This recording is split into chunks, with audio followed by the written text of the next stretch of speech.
Babe of the day. Babe of the day. Carol Vorderman. In the UK, she's a superstar and has been for years. Her popularity in America is different. If it wasn't for the internet, I don't think a lot of people in America would know who she is at all. The reason for her popularity in America is even more peculiar, but more on that later. Born in England, she is a citizen of Wales. When she was 17, she studied engineering in college, barely graduating. She has since referred to this as disappointing. After that, she worked as a junior civil engineer at a power station in Wales, but advanced in her career, going to Leeds in England. While in Leeds, she even became a backup singer for a while. The group was fronted by Liz Kershaw, a famous English DJ, and it was called Dawn Chorus in the Blue Tits. No joke. Dawn Chorus in the Blue Tits. But none of this made her a household name. What finally did that was a game show on the Channel 4 network called Countdown in 1982. She was 21 at the time, and the job was asking for a woman with good mathematical skills. Little could she guess that she would be on the show until 2008. Countdown is a different type of quiz show with both a numbers and letters game. Carol was originally only part of the numbers game, handling the tiles as what they called a vital statistician. She gained fame as a hostess because she had to carry out fast and accurate calculations during the numbers game to reach an exact solution if the contestants were not able to do so. Carol's success on the show led to her being one of the highest paid women in Britain.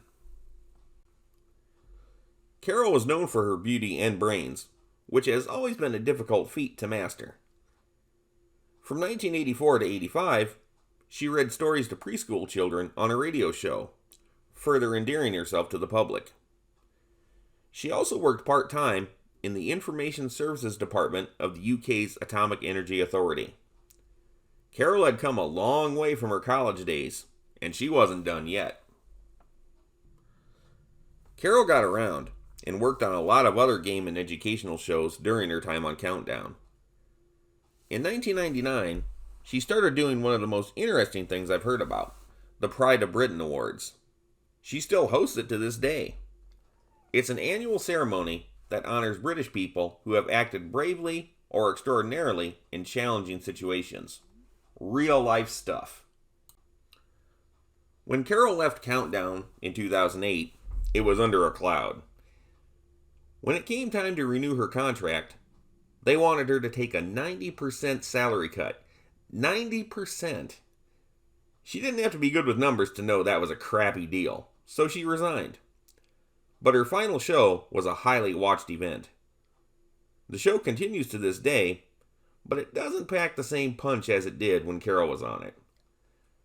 Since her time on the show, things between Carol and the staff of the show are not on good terms. But it hasn't hurt her celebrity one little bit. Carol continues to do what she does and is a major TV personality in the UK, adding food shows, talk shows, and reality shows to her repertoire. She's also had some successful business ventures, including Sudoku and mathematics products, as well as property development. As far as her personal life goes, she's been twice divorced and has 2 children from the second marriage. For several years after that, she had a relationship with journalist Des Kelly, which ended on friendly terms. Since then, any romances have remained low profile. Since Carol is a very public figure, she draws a lot of unwanted media attention. Carol is extremely critical of the British government, especially the Conservative Party. In short, she calls them a bunch of lying, greedy, destructive crooks. She isn't wrong, but I'm not a political guy, so I'll leave it right there.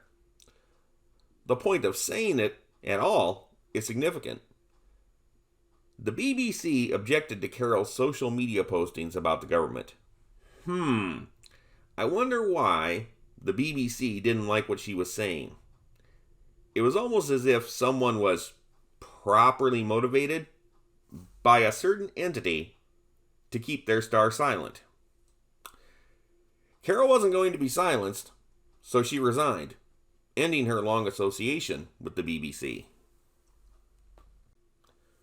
One criticism Carol gets from the public is her use of plastic surgery over the years to maintain her youthful appearance.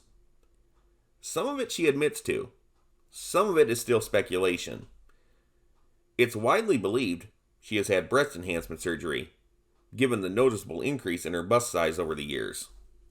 If so, I don't think anyone is really complaining. If they are, they're idiots. She has always looked good and works hard to maintain her appearance, so you can't blame her for that. A lot of people in America didn't seem to know about Carol Vorderman at all until 2023, around the time she had her falling out with the BBC. Then all these pictures started popping up on the internet about the hot old lady with the big fake boobs. It's as if the people who started circulating these pictures want us to think she's a trampy old lady trying to compete with girls on Instagram, and that she's only been famous for the last few years. A hot old aspiring hopeful. I bring up the word old because that's what the focus seems to be on for some people. I don't think anything about it at all. She was quite young when she started, and now she's in her 60s. That's it. But this manufactured internet buzz about Carol Vorderman is purposely trying to downplay her significance and intelligence. The classic backhanded compliment. And, for sure, someone who doesn't like what Carol has to say is behind this insincere sincerity. Carol is a sex symbol, no doubt. She plays that up very well. But she is also very intelligent and into what she's doing. For being both brainy and beautiful, and for her sincerity in wanting to make the world a smarter place, Carol Vorderman is now a Babe of the Day, Babe of the Day.